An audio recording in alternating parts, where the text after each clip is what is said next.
नमस्कार. तुम्हाला सुद्धा विविध पोटाच्या समस्यांनी भेडसावलेलं आहे का? आणि त्यामुळे तुम्हाला पोटाची तक्रार आता IBS पर्यंत जाऊन पोहोचली आहे आणि काही केल्याने बरं वाटत नाही. पुढचा हा जर तुम्ही उपाय केला तर नक्की तुमच्या त्रासामध्ये तुम्हाला बदल झालेला दिसेल. मी वैद्यक वस्तू भाटे आज तुम्हाला ही माहिती सांगतो, की नेमकं तुम्ही त्याच्यामध्ये काय बदल करू शकता. सगळ्यात महत्त्वाचं पाणी पिण्याची तऱ्हा किंवा पद्धत बदला. त्यासाठी नेमकं काय करायचं तर उकळून गार केलेलं पाणी तुम्ही लोकांनी प्यायचं आहे. म्हणजे काय तर तुम्हाला दिवसाला जेवढं पाणी लागत असेल, फॉर एक्झाम्पल एक 3 लिटर जर पाणी लागत असेल, तर तेवढं पाणी आधी व्यवस्थित उकळून घ्यायचं, गार करायचं आणि दिवसभरात ते थोडं-थोडं पाणी करत प्यायचं. आता तुम्ही म्हणाल, की "डॉक्टर मग उकळून पाणी प्यायचं काय गरज आहे? आमच्या घरी तर फिल्टर आहे." आयुर्वेदामध्ये जेव्हा पाणी उकळून गार केलं जातं, तेव्हा ते पचायला हलकं होतं म्हणजे लघु होतं आणि ते तुमच्या बॉडीमध्ये ॲसिमिलेट म्हणजे जिरायला मदत करतं.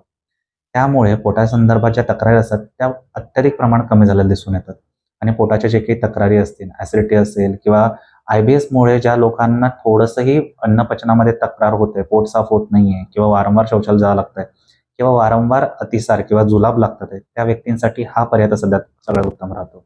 म्हणून तुमच्या ज्या ओळखीच्या लोकांना असा काही त्रास असेल, त्यांना हा व्हिडिओ नक्की शेअर करा आणि अधिक माहितीसाठी आमच्याशी जोडलेले राहा.